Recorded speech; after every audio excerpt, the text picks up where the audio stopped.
പ്രിയ പ്രേക്ഷകർക്ക് നേഷൻ ന്യൂസിലേക്ക് സ്വാഗതം. ഇന്ന് ലീഡ് സ്റ്റോറി ചർച്ച ചെയ്യുന്നത് ഒരു പ്രധാനപ്പെട്ട കോടതി വിധിയെക്കുറിച്ചാണ്.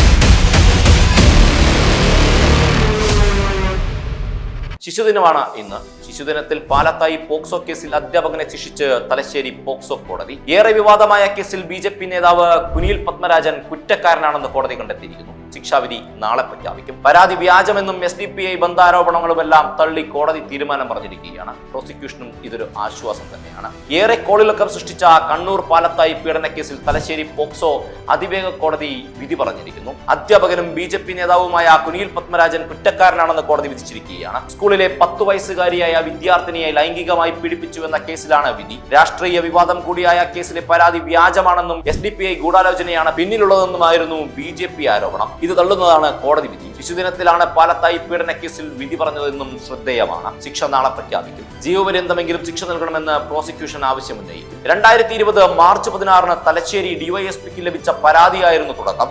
BJP തൃപ്പങ്ങോട്ടൂർ പഞ്ചായത്ത് കമ്മിറ്റി മുൻ പ്രസിഡന്റും സംഘപരിവാർ അധ്യാപക സംഘടനയായ NTUവിന്റെ ജില്ലാ നേതാവുമായിരുന്ന പ്രതി KK പത്മരാജൻ പെൺകുട്ടിയെ സ്കൂളിലെ ശുചിമുറിയിൽ വെച്ചും മറ്റൊരു വീട്ടിൽ വെച്ചും ലൈംഗികമായി പീഡിപ്പിച്ചു എന്നായിരുന്നു പരാതി. തലശ്ശേരി DYSP പാനൂർ പോലീസിന് പരാതി കൈമാറി.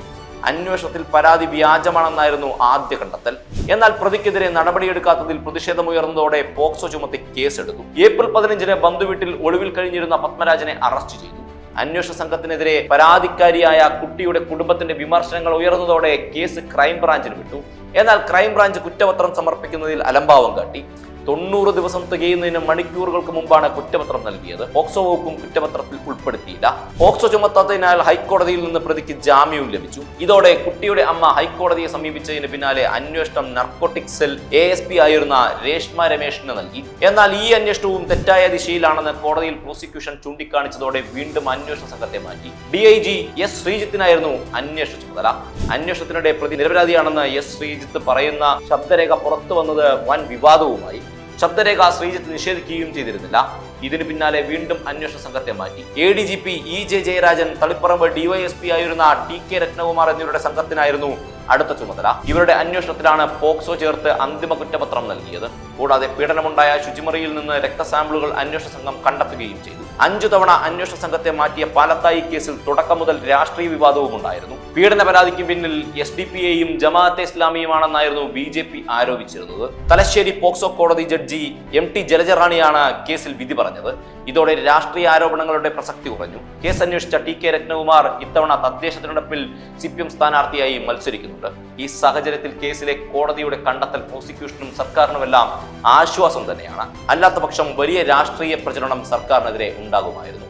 ഇതാണ് പാലത്തായി പീഡനക്കേസിലെ വിശദാംശങ്ങൾ. ഇന്ന് ശിശുദിനത്തിൽ പാലത്തായി പോക്സോ കേസിൽ അധ്യാപകനെ ശിക്ഷിച്ച് തലശ്ശേരി പോക്സോ കോടതി വിധി പറഞ്ഞിരിക്കുന്നു. ഏറെ വിവാദമായ കേസിൽ BJP നേതാവ് കുനിയിൽ പത്മരാജനാണ് കുറ്റക്കാരൻ. ശിക്ഷാവിധി നാളെ പ്രഖ്യാപിക്കും. പരമാവധി ജീവപര്യന്തം ശിക്ഷ തന്നെ ലഭിക്കുമെന്നാണ് പ്രോസിക്യൂഷന്റെ അനുമാനവും. നന്ദി, നമസ്കാരം.